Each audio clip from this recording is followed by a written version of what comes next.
So hello everyone, welcome back. This is Pankaj Chauhan and PhD scholar from IIT ISM Dhanbad. So today we have one more guest. She is Miss Devki Verma. Actually, she is doing PhD from ISC Bangalore. So first I welcome her on this platform. Hi Devki, how are you? Hi Pankaj, I'm fine. What about you? I am also good और मैं आपका स्वागत करता हूँ इस platform पे ताकि जो आपका एक्सपीरियंस था आप यहाँ शेयर करें और जो हमारे अपकमिंग स्टूडेंट्स हैं उनको थोड़ा सा इन्फॉर्मेशन मिले. That's a simple motto of this video, right? Okay, तो सबसे पहले मैं आपके बारे में थोड़ा व्यूअर्स को बता देता हूँ कि देवकी जो है मिस देवकी, उन्होंने आईआईटी गांधीनगर से मास्टर्स किया था. उसके बाद उन्होंने जेआरएफ कुछ दिनों के लिए जेआरएफ किया और देन आईएससी बेंगलोर ज्वाइन किया पीएचडी के लिए. और सबसे पहले हम बात करते हैं इनके इंट्रोडक्शन की. तो देवकी प्लीज अपना इंट्रोडक्शन बता दीजिए सबसे पहले. Okay, hello everyone. My name is Devki Verma. मैंने अपना bachelor in engineering government engineering college Raipur से किया था. I passed out in the year 2017 and then I prepared for GATE. And after getting 98.72 percentile in GATE, I got an admission in IIT Gandhinagar. Okay. और IIT Gandhinagar मैंने 2018 में join किया. Then I passed out in 2020 and after that I did a JRF for 6 months in IIT Gandhinagar itself. Okay. And then I appeared for PhD interviews. And I got selected in August 2021 in IISc CPDM department. CPDM means? Center for Product Design and Manufacturing. तो ये mechanical का core department है या फिर interdisciplinary है? ये interdisciplinary branch है. Mechanical का कोर अलग है, मैकेनिकल इंजीनियरिंग करके. ओके, अच्छा. ओके, तो मैं देवकी बता दूं आपको सबसे पहले कि जो हमारा वीडियो है बेसिकली हम फोकस करेंगे कि आपका जो पीएचडी का इंटरव्यू था वो कैसा गया, उसमें क्या क्या आपके एक्सपीरियंसेस थे और क्या क्या आपने चीजें आपने करी ताकि हमारे जो स्टूडेंट्स हैं अपकमिंग उनको हेल्प मिले. बट बिफोर दैट मैं थोड़ा सा आपको आपके पास्ट में लेके जाऊंगा. सबसे पहले आपने मैकेनिकल सिलेक्ट किया आपकी अंडर ग्रेजुएशन में, तो उसके पीछे क्या रीजंस थे? मेन रीजन तो यही था कि मतलब जब मैं 11th एंड 12th में थी तो उस टाइम पर मतलब जो मैकेनिकल से जो पोर्शन था, फोर्सेस एंड ऑल, वो मुझे ज्यादा अच्छे लगते थे और वो मैं मतलब फिजिकल चीजों के साथ रिलेट कर सकती थी, तो मुझे वो सब पढ़ना अच्छा लगता था. So that's why I selected mechanical engineering. Okay, तो मैं आपसे एक चीज पूछना चाहूंगा देवकी कि जैसे कि कोई भी स्टूडेंट है +1 में है या +2 में है, तो जैसे उसको फोर्स से मोमेंट अच्छा लगता है ना, तो इसका मतलब ये है कि उसको मैकेनिकल लेना चाहिए, या दूसरी चीज ये है कि आपको जैसे आपने +1 +2 में सोचा था कि मेरे को ये चीज अच्छी लगती है, फोर्सेस मोमेंट्स ये सब अच्छे लगते हैं, तो वो चीज आपको बाद में भी मतलब at the time of your BTech आपको लगा था कि हाँ ये चीज वही है, या फिर कुछ डिफरेंट था? मुझे सेम ही लगा बिकॉज मतलब +1 +2 में मैंने जो पढ़ा था उससे तो ज्यादा ही पढ़ाते हैं ऑब्वियसली अंडरग्रेड और पोस्ट ग्रेड में, बट वो बहुत ही इंटरेस्टिंग मुझे लगा. और इंजीनियरिंग ग्राफिक्स करके था, वो मेरा फेवरेट सब्जेक्ट था. तो मुझे कभी भी बीच में ऐसा नहीं लगा कि मुझे मैकेनिकल छोड़ देना चाहिए. मुझे ये शुरू से इंटरेस्टिंग लगता था. बट ऐसा होता है ना कि गर्ल्स कम मैकेनिकल की तरफ जाती हैं, बाकी सीएसआईटी को ज्यादा लेती हैं, तो it's like a different choice थी थोड़ा सा. तो आपने फील किया इन न्यूटन आपकी ग्रेजुएशन में ऐसा कुछ? नहीं, मेरे साथ एक्चुअल में ऑपोजिट हुआ बिकॉज जब मैं अंडर ग्रेजुएशन कर रही थी गवर्नमेंट इंजीनियरिंग कॉलेज रायपुर में, तो वहां पर हमारे क्लास में टोटल 80 स्टूडेंट्स थे, जिसमें से 20 गर्ल्स थी और 60 बॉयज थे. तो मतलब वो इनफ था. 20 गर्ल्स मतलब बहुत ज्यादा ही होती हैं. और पोस्ट ग्रेजुएशन के टाइम पर भी तो वहां पर भी मतलब 5 गर्ल्स थी और बाकी 15 बॉयज थे, तो that was enough. Okay, so basically आप रायपुर से हैं, राइट? हाँ. तो आपकी स्कूलिंग भी और आपका अंडर ग्रेजुएशन भी सब वहीं से हुआ था, रायपुर से ही, राइट? नहीं, मेरे पापा आर्मी में थे, तो फिर पापा का हर जगह पोस्टिंग होता था, तो मैंने ओके 3-4 जगह से मेरी स्कूलिंग हुई है। Okay okay okay. मैं बस आपके बारे में जानना चाहता था, इसलिए मैंने सब पूछा। हम बेसिकली फोकस करेंगे आपके जो एमटेक के इंटरव्यू था या फिर आईएससी का जो इंटरव्यू था उसके बारे में। ओके, तो अभी हम बात करते हैं, जैसे आपका गेट का आपने क्वालिफाई कर दिया, अच्छा रैंक आ गया, उसके बाद आपने आईआईटी गांधीनगर में आप गई। तो आईआईटी गांधीनगर जो एमटेक का जो प्रोसेस हुआ था उसके बारे में थोड़ा डिटेल में बता दीजिए प्लीज। आईआईटी गांधीनगर में सबसे पहले उस टाइम पर तो मतलब कोरोना नहीं था, तो उस टाइम पर हमें सेंटर्स में जाना पड़ता था। और पहले तो मैं सबसे पहले तो अपना फॉर्म फिलअप करना था, और गेट के रैंक के अकॉर्डिंग पहले वो लोग शॉर्टलिस्ट करते हैं स्टूडेंट्स को। फिर उस शॉर्टलिस्टिंग के बाद हमें उधर पे जाना था सेंटर में, मतलब आईआईटी गांधीनगर में। फिर वहां पर पहले रिटन टेस्ट हुआ था हमारा, एंड रिटन टेस्ट के बाद फिर जो बच्चे सिलेक्ट हुए थे उनका फर्दर इंटरव्यू हुआ था, और फिर इंटरव्यूज के बाद फिर फाइनल सिलेक्शन रिजल्ट बाद में पता चला था। ओके, तो मैं एक चीज और जानना चाहता हूँ, जैसे अगर कोई स्टूडेंट है जो एमटेक करना चाहता है या गेट दिया है जिसने, तो अगर हम बात करें आईआईटी गांधीनगर की पर्टिकुलरली, तो अराउंड आप अगर आइडिया बता दें कि कितना कट ऑफ जाता है गेट के स्कोर के हिसाब से, आपको आइडिया हो इस बात का? उस टाइम पर मतलब 2017-18 के टाइम पर तो ऐसा था कि 5000 रैंक तक मतलब आराम से मिल जाता था अगर आपका बिलो 5000 है तो। हाँ, बेसिकली क्या होता था कि जो आपका गेट स्कोर था उस टाइम आपको कॉल करते थे वो लोग आपको, फिर उसके बाद रिटर्न होता था, मतलब 2 स्टेजेस और थी, रिटर्न और इंटरव्यू। तो सबसे पहले शॉर्टलिस्ट होना था, तो वो होता था गेट्स के स्कोर के हिसाब से। उसके बाद रिटर्न एग्जाम होता था, उसके बाद आप इंटरव्यू होता था। तो बेसिकली बोलने का मतलब ये है, हाँ, कहने का मतलब ये है कि आपका जो गेट स्कोर है वो मैटर करता है सिर्फ आपके शॉर्टलिस्ट होने तक, आई थिंक, राइट? हाँ हाँ। ओके, और मतलब लास्ट में जो वो लोग लास्ट में वो लोग जो पूरा क्या बोलते हैं ओवरऑल रिजल्ट निकालते हैं, तो उसमें हमारा मतलब गेट स्कोर भी इंक्लूडेड होता है, हमारे बीटेक के परसेंटेज भी इंक्लूड होते हैं, और रिटन टेस्ट और इंटरव्यू, वो सारी चीजें मतलब होती हैं। ओके, तो अगर मैं बात करूं रिटन की, जो एमटेक का जो रिटन है, एमटेक के लिए जो रिटन है, उस रिटन में क्या सिलेबस होता है? मतलब सेम एज ए गेट के जैसा या फिर कुछ different? Same as a GATE, मतलब गेट से भी इजी लेवल होता है। अच्छा अच्छा, तो उसमें मतलब ओनली टेक्निकल होता है या फिर नॉन टेक्निक होता है थोड़ा बहुत, या रीजनिंग एप्टीट्यूड? ओनली टेक्निकल, हाँ, रीजनिंग एप्टीट्यूड के कुछ क्वेश्चंस थे, प्लस हम लोगों का जो मतलब वहां पर ये भी पूछा गया था कि आप कौन से फील्ड में इंटरेस्टेड हो, फॉर एग्जांपल थर्मल या फिर डिजाइन या फिर रोबोटिक्स, तो उसके अकॉर्डिंग भी हमें अपना फिल करना था, और उसके अकॉर्डिंग क्वेश्चंस पूछे गए थे। Okay okay. और अब हम बात करें जैसे कि इंटरव्यू की, जैसे कि रिटर्न के बाद कुछ लोग शॉर्टलिस्ट होते हैं, कुछ लोग शॉर्टलिस्ट नहीं होते हैं, तो जब इंटरव्यू का जो प्रोसेस होता है उसमें कितना रेशियो होता है? अगर हम एक जनरल आइडिया की बात करें कि कितने रेशियो में वो लोग इंटरव्यू में बुलाते हैं आफ्टर रिटर्न? उस टाइम पर एक्चुअल में मुझे उतने अच्छे से याद नहीं है कि कितने लोग थे, but somewhat around 200 to 250 students आए हुए थे जिन्होंने अपना मतलब रिटन टेस्ट दिया था। उसमें से अराउंड 100 लोगों को या 103 स्टूडेंट्स को सिलेक्ट किया था इंटरव्यू के लिए। ओके, और फाइनली मेरे हिसाब से 60 वैकेंसीज होती हैं एमटेक की ओवरऑल? नहीं, मतलब क्या बोलते हैं, आईआईटी गांधीनगर में कोई एक स्पेसिफिक ब्रांच नहीं है। वहाँ पर हमें जो डिग्री मिली है वो मैकेनिकल इंजीनियरिंग के नाम से ही मिली है। वहाँ पर हमें मतलब डिजाइन, थर्मल या रोबोटिक्स ऐसे अलग अलग नहीं मिली है। तो टोटल 25 स्टूडेंट्स को उन्होंने सिलेक्ट किया था, तो ओके, बस उतना ही वहाँ पे। ओके, तो थोड़ा सा हम इंटरव्यू के बारे में बात करें कि वो जो इंटरव्यू हुआ था आपका मास्टर्स का, जो आफ्टर रिटर्न के बाद जो इंटरव्यू हुआ था, वो बेसिकली कैसा था? मतलब आपका क्या कितने देर के लिए चला, क्या पैनल में कितने लोग थे, क्या क्या चीजें उसमें हुई, और कुछ आप बताना, गाइड करना चाहिए हमारे स्टूडेंट्स को प्लीज। पैनल में सिर्फ 3 ही प्रोफेसर्स थे, और मतलब मैं जैसे ही एंटर की तो 3 प्रोफेसर्स थे, और उन्होंने पहले तो नॉर्मली क्वेश्चंस पूछे, मतलब मैं कहाँ से बिलोंग करती हूँ, और मेरे पेरेंट्स क्या करते हैं, या फिर मेरे जो भाई बहन है वो क्या करते हैं। एंड आफ्टर दैट वो मतलब मुझसे उन्होंने मुझसे पूछा था कि कौन से फील्ड में मुझे ज्यादा इंटरेस्ट है, तो मैंने उनको बताया था डिजाइन फील्ड में इंटरेस्ट है। उसके बाद उन्होंने मुझसे मेरे मेजर प्रोजेक्ट के बारे में पूछा था, और मेजर प्रोजेक्ट के बाद डिजाइन के फील्ड से रिलेटेड उन्होंने क्वेश्चंस पूछे थे, 3-4 क्वेश्चंस, एंड लास्ट में उन्होंने मुझसे एक मैथ्स का मतलब ग्राफ का क्वेश्चन पूछा था।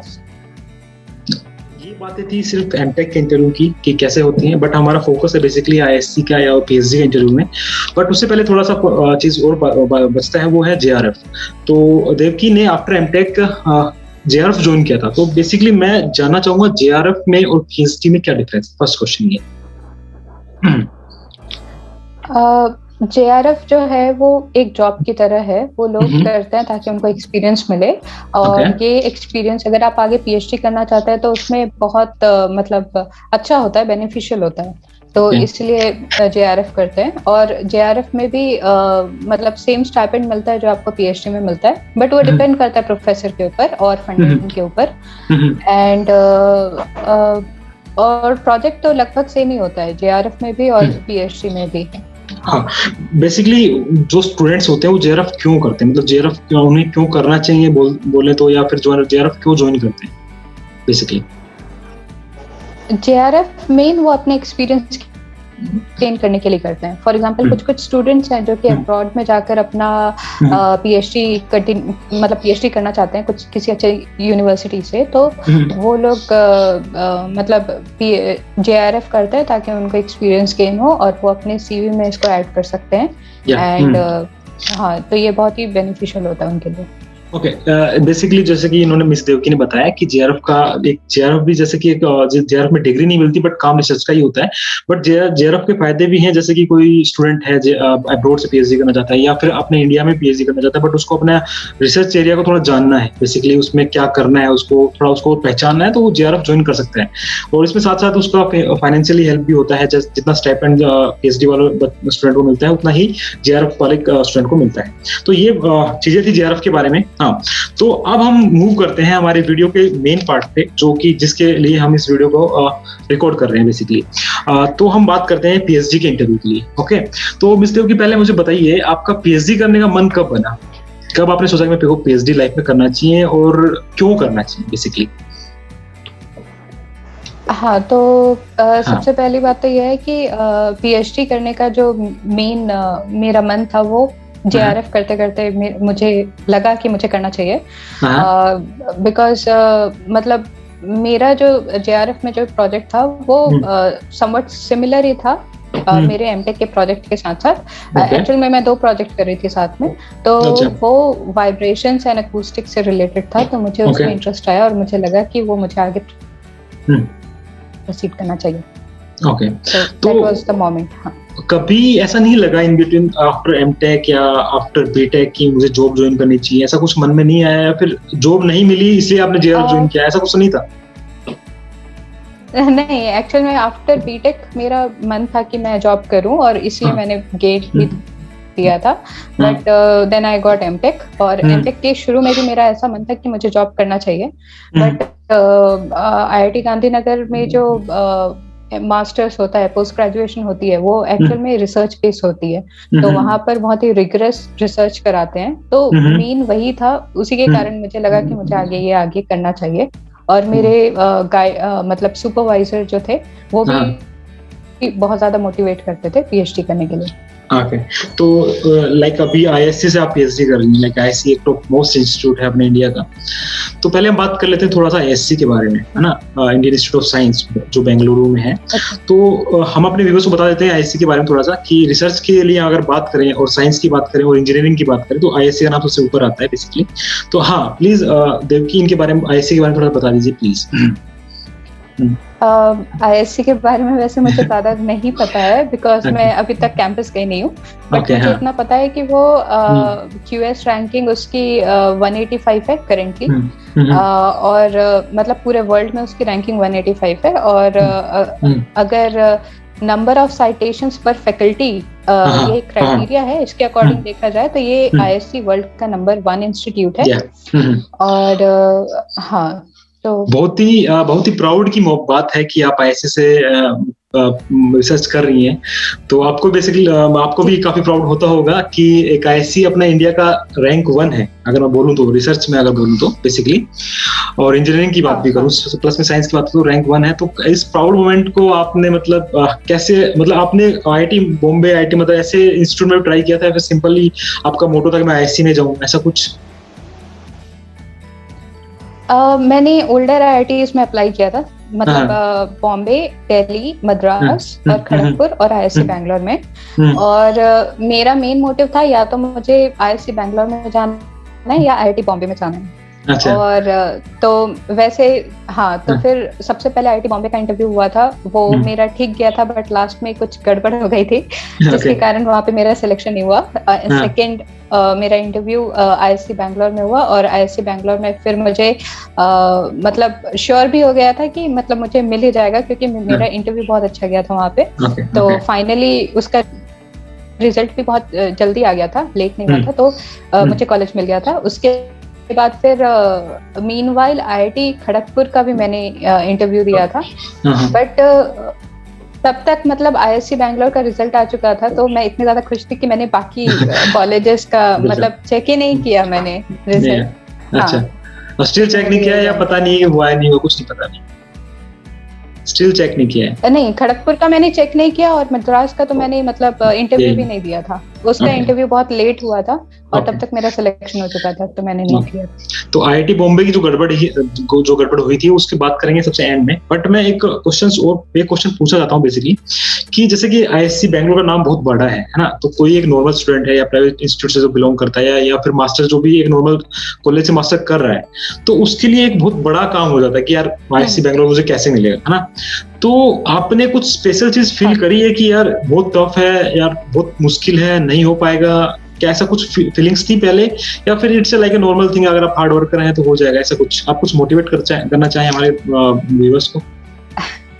हाँ, वैसे एक्चुअल में मतलब मुझे भी पहले ऐसा लगता था कि यहाँ आईआईएससी बैंगलोर का इंटरव्यू सबसे टफेस्ट इंटरव्यू होता है करके, और मुझे भी लग रहा था कि मेरा भी सिलेक्शन नहीं। सो आईआईएससी का जब मतलब बहुत बड़ा नाम है एक्चुअल में, तो मुझे, और वहाँ पे इंटरव्यू भी बहुत टफ होते हैं, क्योंकि मेरे बाकी फ्रेंड्स ने दिया था, तो वो मेरे को पहले बता चुके थे, तो मैं पहले से ही डरी हुई थी, बट आफ्टर ऑल मेरा हो गया। सो मेन वहाँ पर वैसे उतना भी टफ इंटरव्यू नहीं होता है, वो बस बेसिक क्वेश्चंस पूछते हैं आपको। आपको मतलब जैसे हम लोग बुक्स वगैरह में पढ़ते हैं बेसिक्स से पूरा, तो वो नॉलेज आपके पास होनी चाहिए, तो आप वो इजीली क्रैक कर सकते हैं। और हाँ, और मैथ्स का सिंपल सा क्वेश्चन, मतलब ग्राफ से रिलेटेड, वो भी वो पूछते हैं। उसके बारे में थोड़ा देर में बात करेंगे। जैसे हम आपकी फीलिंग्स की बात कर रहा हूँ पहले, कि जैसे आपने आईआईएससी का इंटरव्यू देने से पहले, है ना, आपने क्या सोचा हुआ था कि यार आईआईएससी का नाम बहुत बड़ा है, तो कितना डर लग रहा था या कितना नर्वस थी आप, या कितना अपने आप को मोटिवेट कर रही थी, वो सब मैं जानना चाहता हूँ बेसिकली। क्योंकि जैसे कि अगर मैं भी बात करूँ, मैं अपनी भी बात करूँ, तो मुझे भी लगता है आईआईएससी का इंटरव्यू पता नहीं कैसा, मैंने दिया नहीं है बेसिकली, तो पता नहीं कैसा होगा, क्या होगा, तो वो वाली फीलिंग्स की मैं बात कर रहा हूँ। और आप क्या मोटिवेट कर सकती है हमारे जूनियर्स को या हमारे अपकमिंग स्टूडेंट्स को, वो मैं पूछना चाह रहा हूँ। ओके, तो मतलब मैं लिटरली बता रही हूँ, मैं बहुत ज्यादा डरी हुई थी, और मैं शायद उस दिन बहुत जल्दी पे उठ गई थी, और मेरा इंटरव्यू शाम को था, अराउंड 3-3:30 बजे इंटरव्यू था, तो मैं सुबह से ही पढ़ रही थी, पढ़ने पे ही लगी थी पूरा। हाँ, मैं अपना पूरा जो मेरा एमटेक का थीसिस था वो मैंने पूरा एक बार फिर से पढ़ लिया था, और मैंने मतलब जो एमटेक के सब्जेक्ट्स थे जैसे एफईएम हो गया और एडवांस सॉलिड मैकेनिक्स, वो भी मैंने दोबारा पढ़ लिया था। फिर जैसे ही मतलब आई थिंक 3:30 बजे था, तो मैं 3 बजे से ही खोल के बैठ गई थी, अपना लैपटॉप कनेक्ट करके बैठ गई थी। बट वहां पर मतलब वो जो इंटरव्यूज होते हैं वो लगभग 1 घंटे के होते हैं या फिर 45 मिनट्स के होते हैं। तो जो मेरे पहले वाले थे उन्हीं का इंटरव्यू खत्म नहीं हुआ था तब तक, तो वो उसके कारण मुझे और भी ज्यादा डर लगने लग गया था उस टाइम पर। और मेरा जो इंटरव्यू था, हाँ, वो अराउंड 4:15 को स्टार्ट हुआ था। मतलब 3:30 से था, 4:15 तक हुआ था। 4:15 को स्टार्ट हुआ था, हाँ, और मैं और भी ज्यादा डर गई थी उस टाइम पर। बट भाई स्टार्टिंग में फिर प्रोफेसर्स ने मतलब पहले तो नॉर्मल क्वेश्चन पूछा, हाँ कंफर्टेबल करवाया, और उसके बाद फिर उन्होंने बेसिक क्वेश्चन पूछे सभी मेरे प्रोजेक्ट से, एमटेक थीसिस के प्रोजेक्ट से, एंड मेरे सब्जेक्ट्स के मतलब जो मैंने एमटेक में सब्जेक्ट लिए थे उससे 1-2 क्वेश्चंस, और मैथ्स का सिर्फ एक क्वेश्चन ग्राफ से रिलेटेड, एंड सब कुछ अच्छा था। अच्छा हो गया मतलब। हाँ मैं थोड़ा सा हाँ बताइए। हाँ नहीं, मैं बस इतना बोलना चाहती हूँ कि एक हाइप रहता है ना कि आईएससी का इंटरव्यू है, मतलब बहुत ही ज्यादा टफ, वही मैं वो सब चीजें मत सोचो। हाँ तो फिर वो सब चीजें नहीं सोचनी चाहिए इतनी, बस काम रहना है और अच्छे से इंटरव्यू देना है, बस दैट्स द थिंग। और यही मैं बताना चाहता जो देवकी ने अभी एक्सप्लेन किया है कि हाइप रहता है, ऑब्वियसली अच्छा इंस्टीट्यूट है तो ऑब्वियसली डिमांड भी अच्छी होगी, और अगर कहने का मतलब अगर पास नॉलेज है, आप अगर हार्ड वर्कर हैं तो things will be easy for you. हाँ एट द एंड, जैसे कि मैं अपनी बात भी करूं तो मैंने भी इंटरव्यू दिया था, मैं भी काफी नर्वस था, आईएससी का नहीं दूसरा इंटरव्यू दिया था, तो नर्वस रहता है इंसान, वो तो अलग इश्यू है, बट आपकी नॉलेज आपका साथ देगी eight the time of your interview, that's the thing basically. हाँ तो देवकी अब हम मूव करते हैं आपके पर्सनल जो आपका इंटरव्यू हुआ था उसके ऊपर। सबसे पहले हम बात करते हैं अगर आईएससी में किसी स्टूडेंट को जाना है तो उसके पास क्या क्या चीजें होनी चाहिए, बेसिकली एमटेक में क्या होना चाहिए, या फिर और बीटेक एंट्री की बात, बीटेक से डायरेक्ट पीएचडी की बात करें तो क्या क्या होना चाहिए, मीन्स हम एलिजिबिलिटी क्राइटेरिया की बात कर रहे हैं बेसिकली, तो उसके बारे में थोड़ा बता दीजिए प्लीज।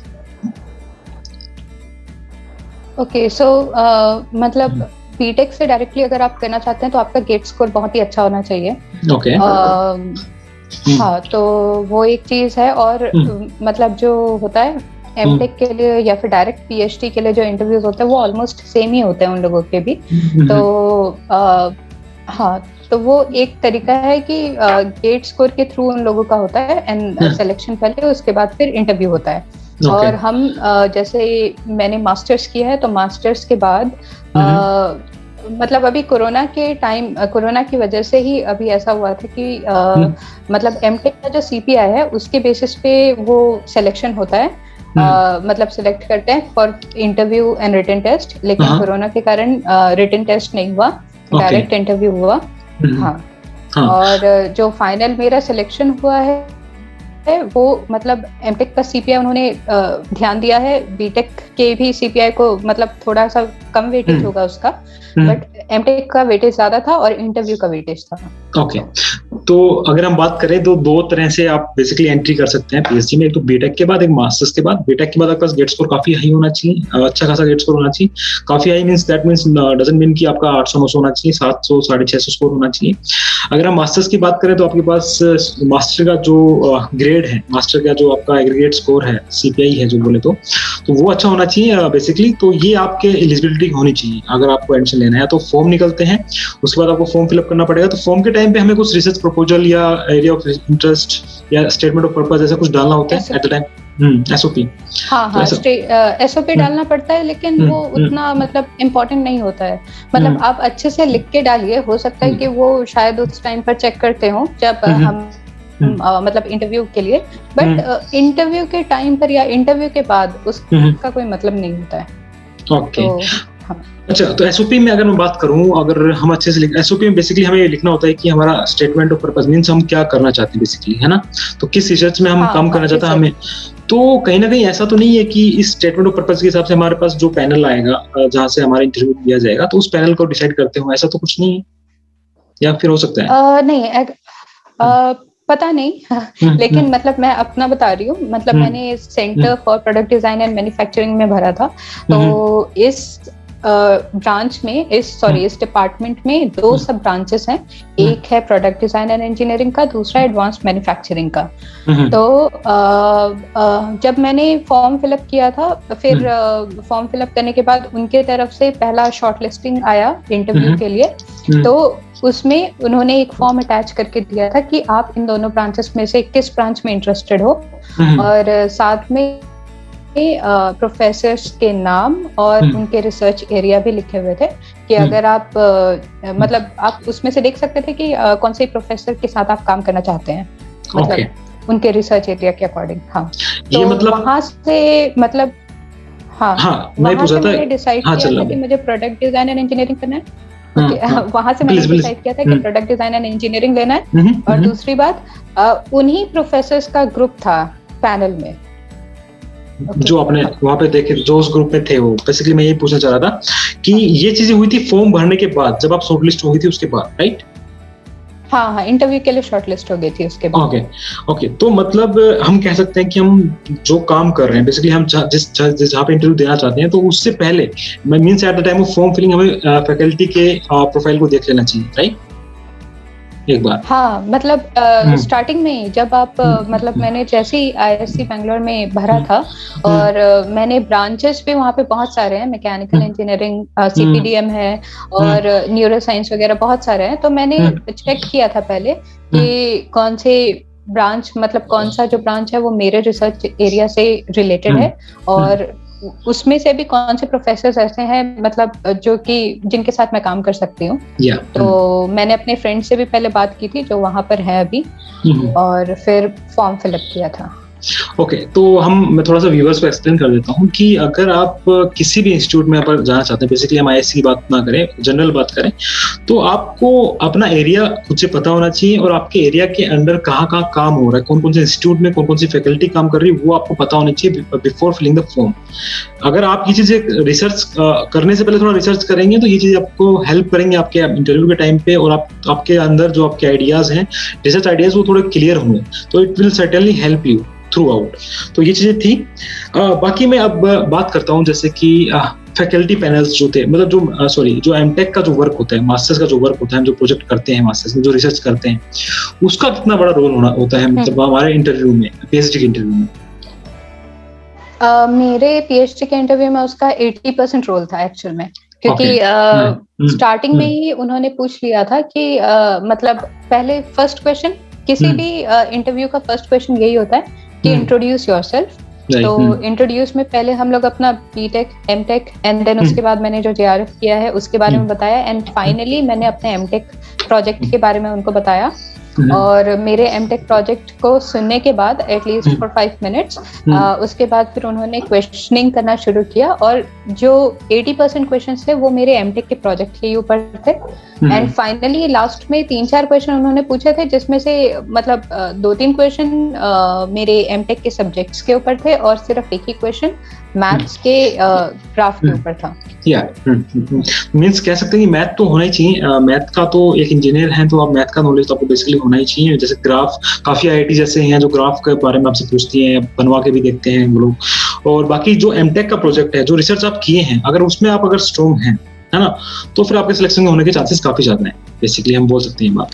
दूसरा, जैसे कि मास्टर्स में कुछ लोग कॉन्फ्रेंस पेपर या फिर जनरल पेपर पब्लिश कर देते हैं, तो आपने भी किया था ऐसा कुछ मास्टर्स के टाइम पे? मैंने मास्टर्स के टाइम पे एक्चुअली में ड्राफ्ट लिखा है, जो कि अभी तक पब्लिश नहीं हुआ है, क्योंकि उसका कुछ पार्ट है वो एक्चुअल में इंडस्ट्रियल प्रोजेक्ट था, तो वो अभी तक कंप्लीट नहीं हुआ है। तो उसका कुछ पार्ट अभी भी बाकी है, वो जब कंप्लीट होगा देन उसके बाद वो आगे पब्लिश होने के लिए जाएगा। तो मैंने बस ड्राफ्ट ही लिखा अभी तक। तो लेकिन ये प्लीज अच्छा बोला आपने। हाँ, ये पॉइंट बहुत ही अच्छा बोला कि जिन लोगों के पास कॉन्फ्रेंस पेपर या जर्नल आर्टिकल्स होते हैं तो उनको प्लस पॉइंट मिलता है। तो वैसे बड़ा डिफिकल्ट होता है कि अगर मास्टर्स में हैं आप, तो विद इन 1 ईयर आपको 2 इयर्स में मास्टर खत्म करनी होती है, तो 1 ईयर तो हमारा कोर्स वर्क में चला जाता है, और लास्ट ईयर हम रिसर्च करते हैं, तो 1 साल में हमको काम भी करना है, हमको पेपर भी पब्लिश करना है, थीसिस भी लिखनी है, तो वो डिफिकल्ट होता है। फिर भी हमारे कुछ स्टूडेंट्स हैं जो कर देते हैं। तो अगर ये होता है आपके पास कॉन्फ्रेंस पेपर या जनरल पेपर, तो इट सर्टेनली हेल्प यू, इसका अलग फायदा आपको मिलेगा। बाकी मास्टर्स का प्रोजेक्ट कितना अच्छा किया है वो भी आपको बेनिफिट देगा। तो अभी हम बात करते हैं देवकी आपके इंटरव्यू के बारे में, है ना, कि आपका इंटरव्यू कैसा चला, क्या क्या चीजें हुई अपार्ट फ्रॉम टेक्निकल नॉलेज, की कैसे नर्वसनेस, कुछ डिफिकल्टी इन बिटवीन आया, कुछ गलत आंसर्स आपने दिए इन बिटवीन, कुछ ऐसा चीज हुआ आपके इंटरव्यू के टाइम? मतलब मेरे जो पैनल में प्रोफेसर्स थे वो काफी हेल्पफुल थे एक्चुअल में। तो स्टार्टिंग तो वही हुआ कि मतलब जैसे पहले तो लेट ज्वाइन था, लेट स्टार्ट हुआ था, एंड देन उसके बाद फिर मतलब इंट्रोड्यूस योरसेल्फ करके उन्होंने क्वेश्चन पूछा, मैंने खुद को इंट्रोड्यूस किया, और फिर उसके बाद मतलब मास्टर्स सॉरी डिसर्टेशन जो था, मेरा थीसिस था, उसी के ऊपर ही उन्होंने क्वेश्चन पूछना शुरू किया। और मतलब स्टार्टिंग में मेरे को थोड़ा डर लग रहा था, बट सभी क्वेश्चन बेसिक ही थे, और बीच बीच में मेरे को मुझे एक दो क्वेश्चंस के आंसर्स नहीं आते थे, मतलब वो समवट रिलेटेड टू पॉलीमर्स था, और वो एरिया मैंने पढ़ा नहीं है, वो मटेरियल साइंस, हाँ मटेरियल साइंस से ज्यादा रिलेटेड था। तो वो सब मैंने नहीं पढ़ा था, तो बट वो प्रोफेसर्स इतने हेल्पफुल थे, वो लोग खुद ही हेल्प कर रहे थे मेरी, मतलब उस क्वेश्चन को किसी और तरीके से फ्रेम करके पूछ रहे थे इजियर वे में, ताकि मैं आंसर दे सकूं। तो मतलब कुछ क्वेश्चंस के आंसर आप नहीं दे पाए, तो उससे कुछ फर्क पड़ता है इंटरव्यू के टाइम पे? थोड़ा सा खुद में नर्वसनेस लगता है, लेकिन फिर ठीक है, मतलब उतना फर्क नहीं पड़ता है। अगर आप 90% मतलब 80 to 90% क्वेश्चंस का आंसर दे रहे हैं तो ठीक है, मतलब इंटरव्यू इज गुड, उसका मतलब यही होता है। ओके। और बाकी मैं बात करूँ नर्वसनेस की या फिर बाकी तो किसी भी चीज की, मतलब जो हमें इंटरव्यू के टाइम पे थोड़ा ध्यान रखना चाहिए, तो आप तो बता रहे हैं जैसे प्रोफेसर हेल्पफुल थे, उन्होंने बीच बीच में हिंट दिए आपको, तो उससे आपका नर्वसनेस चला गया था। तो अगर मैं बोलूं कि किसी क्वेश्चन के एक दो आंसर्स गलत हो गए शुरू में ही, है ना, और किसी भी स्टूडेंट के आई मीन, तो ऑब्वियसली उसको थोड़ा सा नर्वसनेस आ जाएगा कि यार मेरा इंटरव्यू सही नहीं जा रहा है, इन बिटवीन ये फीलिंग आ जाती है ना। तो उस टाइम पे हमें कैसे अपने आप को होल्ड करना चाहिए, क्या करना चाहिए, ऐसा कुछ आप बता पाएं प्लीज? जब मैं IIT बॉम्बे का एक्चुअल में इंटरव्यू दे रही थी, तो उस टाइम पर मेरे साथ ऐसा हुआ था कि स्टार्टिंग के क्वेश्चंस तो वैसे ठीक थे मेरे, बट एंडिंग के क्वेश्चंस जो है, एक प्रोफेसर थे, मुझसे वो मतलब एक्चुअल में वर्किंग पूरा पूछ रहे थे, और मुझे उतने अच्छे से नहीं आता था। एक इंस्ट्रूमेंट है इम्पीडेंस ट्यूब करके उसका, तो उस टाइम पर मैं खुद से कोशिश कर रही थी बताने की, बट मैं नहीं बता पाई थी। तो हाँ, तो मतलब मैंने खुद को होल्ड करने की कोशिश की, बट और ट्राई भी कर रही थी कि मैं दे पाऊं, बट हुआ नहीं वैसा। तो नर्वसनेस आता है, बट बस खुद को मतलब मोटिवेट कराना चाहिए उस पॉइंट पर। एब्सोल्युटली। और कई बार मेरे हिसाब से थोड़ा लक फैक्टर भी होता है, कई बार इंटरव्यू जो होता है आपके अकॉर्डिंग चलता है, कई बार आपके अपोजिट चलता है। आई थिंक सो, ऐसा आप मानती हैं? हाँ ना, क्योंकि मैं ऐसा मानती हूँ, लेकिन लेकिन मेरे साथ ऐसा नहीं हुआ, क्योंकि मतलब स्टार्टिंग में ही एक बहुत ही मतलब अच्छा पॉइंट मैं बताना चाहती हूँ कि जैसे ही प्रोफेसर आपसे पूछते हैं कि इंट्रोड्यूस योरसेल्फ करके, अगर आपको अपने एमटेक प्रोजेक्ट के बारे में बहुत ही अच्छा नॉलेज है, तो आप अपने एमटेक प्रोजेक्ट को बहुत ही अच्छे से एक्सप्लेन करें, और उसको कम से कम 5-10 मिनट के लिए एक्सप्लेन करें, ताकि प्रोफेसर उसी में से क्वेश्चन पूछे। और अगर आपको अपने एमटेक प्रोजेक्ट के बारे में उतना अच्छा नॉलेज नहीं है, तो आप एमटेक के सब्जेक्ट्स के ऊपर फोकस करें, ताकि प्रोफेसर जो है आपके सब्जेक्ट्स के से रिलेटेड क्वेश्चन पूछें। तो कभी कभी ऐसा होता है कि मतलब इंटरव्यू हमारे अकॉर्डिंग नहीं चलता है, लेकिन उसको अपने अकॉर्डिंग चलाने का भी एक मतलब तरीका होता है, जो कि आना चाहिए। Absolutely right. क्योंकि जैसे आप ऐसा नहीं होता बेसिकली कि वो आपको चाहते हैं कि आपसे कुछ आपको बाहर निकालना चाहते हैं, ऐसा तो कुछ होता ही नहीं है। वो आपकी नॉलेज चेक करना चाहती है, आपकी नॉलेज चेक करना चाहते हैं, आपकी अप्रोच चेक करना चाहते हैं बेसिकली। तो आप उनको अपने जो आपके स्ट्रेंथ एरिया है, जो मतलब स्ट्रॉन्ग एरिया है, सॉरी, तो उनके बारे में बताइए। अगर आप उनमें अगर स्ट्रॉन्ग होंगे तो ऑब्वियसली आपको आंसर करेंगे, दैट द सिंपल थिंग। हाँ, तो आप किस चीज में स्ट्रॉन्ग है वो चीज उनको बताइए कि मैं ये चीज जानता हूँ अच्छे से, और मैं यहाँ से ये चीजें एक्सप्लेन कर सकता हूँ बेसिकली। और बेसिक नॉलेज तो ऑब्वियसली आपको होनी ही चाहिए अगर आप रिसर्च फील्ड में जा रहे हैं। ये चीजें थी। बाकी अगर मैं बात करूँ जैसे कि क्वेश्चंस की, जैसे आपने बताया बेसिक क्वेश्चन थे, एमटेक से क्वेश्चन थे, तो किसी स्टूडेंट का मास्टर का जो प्रोजेक्ट था वो इतना अच्छा नहीं है, मान लेते हैं, है ना, तो उस स्टूडेंट को अगर IISc जैसे इंस्टीट्यूट में जाना है, तो उसको क्या मतलब चीजें अपनी स्ट्रॉन्ग करनी चाहिए? लाइक अगर हम बात करें एमटेक के सब्जेक्ट को स्ट्रॉन्ग करने से काम बन जाएगा, या कुछ और भी चीजें उसको लानी चाहिए अपने अंदर? एमटेक के सब्जेक्ट्स मेरे ख्याल से उस टाइम पर बहुत हेल्पफुल होंगे, बट IISc में मतलब मेरे जितने भी फ्रेंड्स हैं उनसे भी मैंने पूछा था, तो फिर वो एमटेक के प्रोजेक्ट के ऊपर ही ज्यादा फोकस करते हैं। हाँ, तो आपको वो स्ट्रॉन्ग करना ही पड़ेगा, भले ही आप 100% ना करो, लेकिन ऐसा है कि 60 to 70% उसको स्ट्रॉन्ग करो, और बाकी अपने सब्जेक्ट्स के ऊपर भी ध्यान दो ज्यादा, अगर वो आपके ज्यादा स्ट्रॉन्ग है तो। या तो ये चीजें थी जो हमें इंटरव्यू टाइम पे ध्यान देनी चाहिए। और जैसे देवकी का इंटरव्यू हुआ था, वो चीजें इन्होंने एक्सप्लेन करी, कैसे क्वेश्चंस पूछे गए, क्या क्या चीजें इनको हेल्पफुल रही, क्या क्या चीजें इन्होंने करी।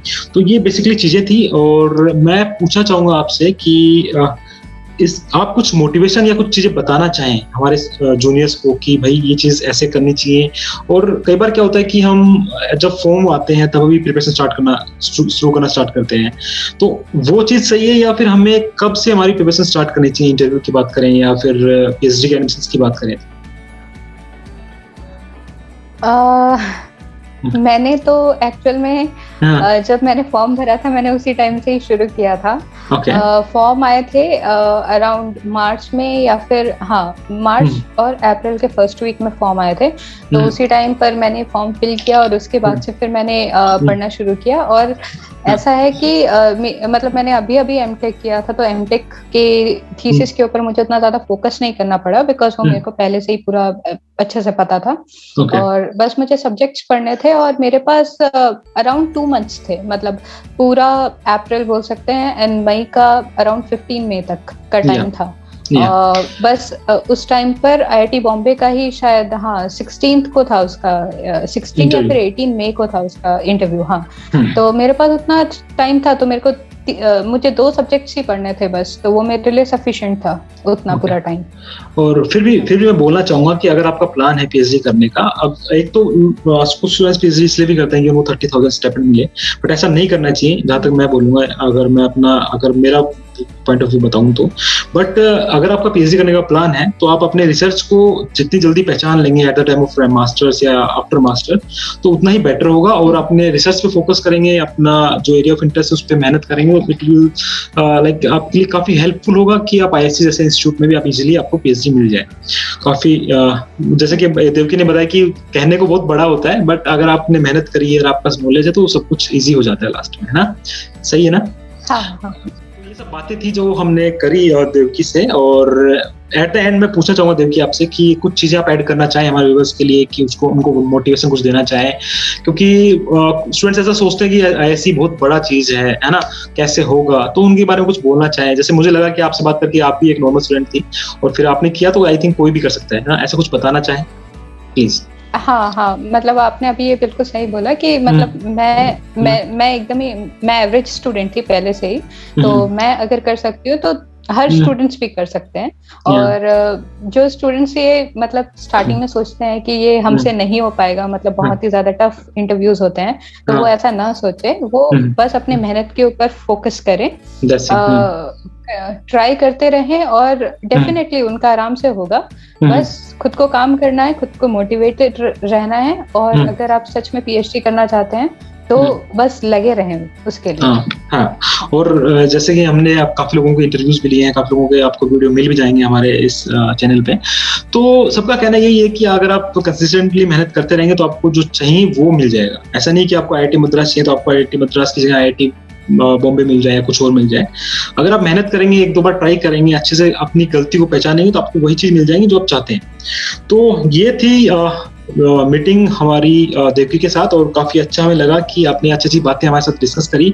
और मैं सर्टेनली कह सकता हूँ कि जो व्यूअर्स इस वीडियो को देख रहे होंगे, जो आईआईएससी बेंगलुरु में जाना चाहते हैं, उनको सर्टेनली हेल्प मिलेगा। और साथ में मैं देवकी का लिंक, जो सोशल मीडिया का लिंक है, वो मैं प्रोवाइड करा दूंगा डिस्क्रिप्शन में वीडियो के, तो आप अगर कुछ हेल्प लेना चाहें तो आप देवकी से डायरेक्टली ले सकते हैं।